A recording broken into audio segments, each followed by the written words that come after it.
जय गंगा माँ, जय श्री हरि विष्णु।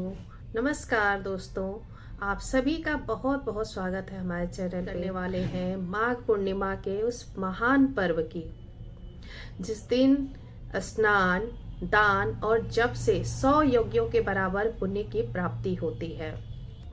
और अगर आपने माघ पूर्णिमा के दिन बस एक काम सही तरीके से कर लिया तो समझ लीजिए कि आपके जन्मों के कई जन्मों के पाप कट जाएंगे।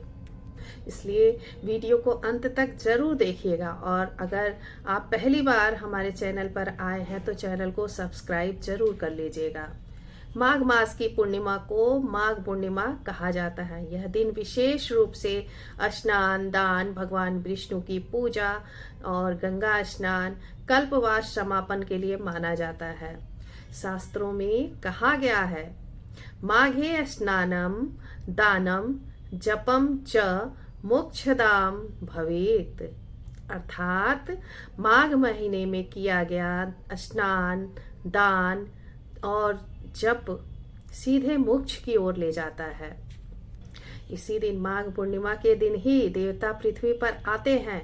गंगा जल अमृत के समान हो जाता है और इस दिन किया गया दान कई गुना फल देता है।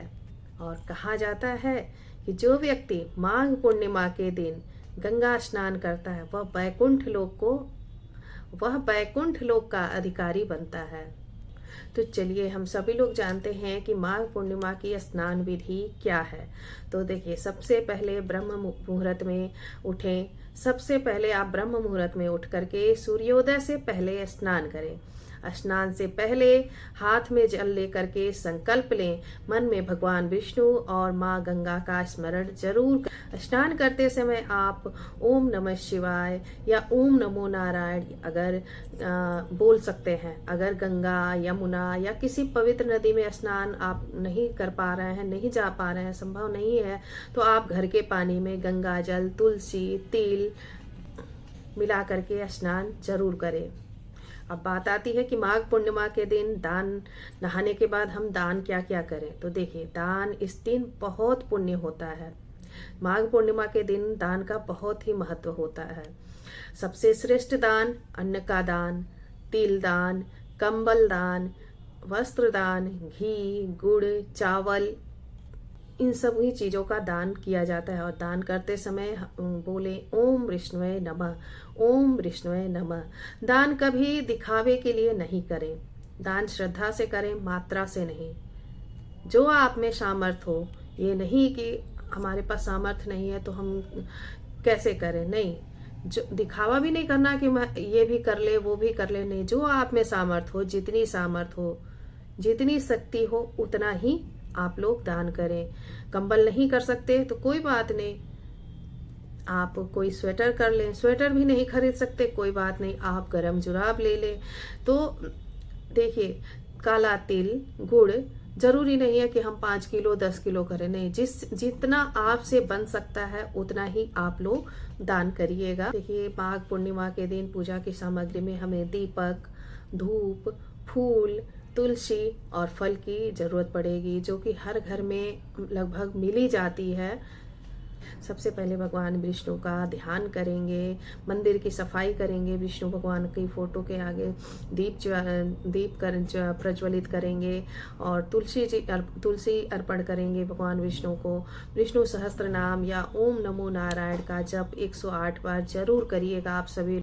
उसके बाद माघ पूर्णिमा पर पूजा जब हो जाए आपकी, तो आप लोग कथा जरूर सुने माघ पूर्णिमा पे। तो चलिए, मैं आपको एक छोटी सी कथा माघ पूर्णिमा का सुनाती हूँ। तो देखिए, बहुत समय पहले एक निर्धन ब्राह्मण था। वो माघ पूर्णिमा के दिन सिर्फ गंगा स्नान और थोड़ा सा अन्न का दान जरूर करता था। जीवन भर दुख में रहने के बाद भी मृत्यु के समय यमदूत लेने आए उसे, लेकिन तभी विष्णु दूत प्रकट हुए, क्योंकि उसने माघ पूर्णिमा का पुण्य कमाया था। उस दिन के छोटे से पुण्य ने उसे बैकुंठ दिला दिया। तो दोस्तों, चलिए जानते हैं हम कि माघ पूर्णिमा के दिन हमें क्या नहीं करनी चाहिए। तो देखिए, माघ पूर्णिमा के दिन हमें कि झूठ ना बोलें, आप किसी से भी झूठ ना बोलें, क्रोध ना करें, किसी का अपमान ना करें, अहंकार ना करें, मांस मदिरा से दूरी बना करके आप लोग रखें। दोस्तों, सवाल अब ये आता है कि अगर हम गलतियां ना करें तो सही तरीका क्या है जिससे माघ पूर्णिमा का पूरा फल हमें मिले। स्नान के बाद दाहिने हाथ में जल लेकर के मन में यह संकल्प लें, मैं माघ पूर्णिमा के पावन दिन अपने सामर्थ्य के अनुसार स्नान, दान और जप भगवान विष्णु की कृपा प्राप्त करूं। बस इतना सा संकल्प भी जीवन में सकारात्मक परिवर्तन लाता है। अब कौन सा मंत्र जप करें, तो अगर पूरा दिन आप लोग जब संभव नहीं है तो एक मंत्र जरूर जप करें। ओम नमो नारायण 108 बार या ओम नमः शिवाय 108 बार जरूर जपिए आप लोग। यह जप माघ पूर्णिमा के दिन 1000 गुना फल देता है।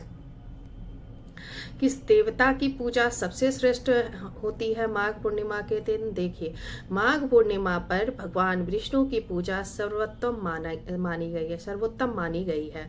अगर संभव हो तो तुलसी अर्पित करें, पीले फूल चढ़ाएं, घी का दीपक जलाएं, साथ में माँ गंगा का स्मरण जरूर करें। माघ पूर्णिमा का छोटा सा दान, अगर बड़ा दान संभव नहीं है तो कोई बात नहीं है, इससे आप लोग घबराइएगा नहीं। शास्त्र कहते हैं कि श्रद्धा से दिया गया एक मुट्ठी दान भी अश्वमेध यज्ञ के समान फल देता है। इसलिए आप चावल, आटा, गुड़, फल इन सब में से कुछ भी दान करिए। कोई ज़्यादा जरूरी नहीं है, बहुत ज़्यादा दिखाने की। तो जो आप में श्रद्धा हो, शक्ति हो, सामर्थ हो, उतना ही आप लोग दान करें।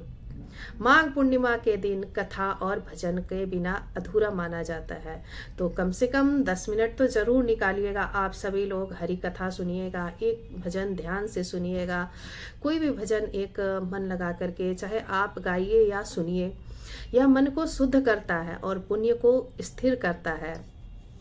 अब देखिए, दिन का समापन कैसे करें, तो देखिए शाम को दीपक जलाएं। सुबह तो आपने पूजा कर ली, अब शाम को कैसे करेंगे, तो देखिए शाम को दीपक जलाएं, भगवान को प्रणाम करें, दिन भर की भूलों के लिए क्षमा मांगे, प्रभु से बोले कि हे प्रभु, दिन भर जाने अनजाने में जो भी मेरे से कम अधिक या जो भी गलतियां हुई हो उसे क्षमा करके आप सब मुझ पर प्रसन्न हो, मुझ पर अपनी कृपा बनाए रखें और कहें हे प्रभु, मुझे से जो भी कमी रह गई उसे अपनी कृपा से पूर्ण करें। जो मैंने कम या अधिक कर दिया, जो त्रुटि रह गई हो उसे आप स्वीकार करें और उसको पूर्ण करें। दोस्तों, आज हमने इस पावन वीडियो में माघ पूर्णिमा के स्नान, दान, पूजा, जप और तप और महत्व को शास्त्रों के अनुसार विस्तार से जाना। माघ पूर्णिमा सिर्फ एक पर्व नहीं है, बल्कि अपने पापों से मुक्त होकर के नया जीवन शुरू करने का अवसर है। अगर इस दिन आपने श्रद्धा से दान, स्नान और भगवान विष्णु या शिव जी का स्मरण कर लिया तो समझ लीजिए आपका माघ पूर्णिमा का व्रत सफल हो गया। और अंत में प्रार्थना करती हूँ कि हे माँ गंगे और भगवान श्री हरि विष्णु आप सभी पर अपनी कृपा बनाए रखें। अगर यह वीडियो आपको उपयोगी लगा हो तो लाइक, शेयर और सब्सक्राइब जरूर करें। अपने मित्रों को के साथ, अपने परिवार जनों के साथ शेयर करना ना भूलें और चैनल को सब्सक्राइब करना ना भूलें। आप सभी को माघ पूर्णिमा का हार्दिक शुभकामनाएं। जय माँ गंगे, जय श्री हरि विष्णु।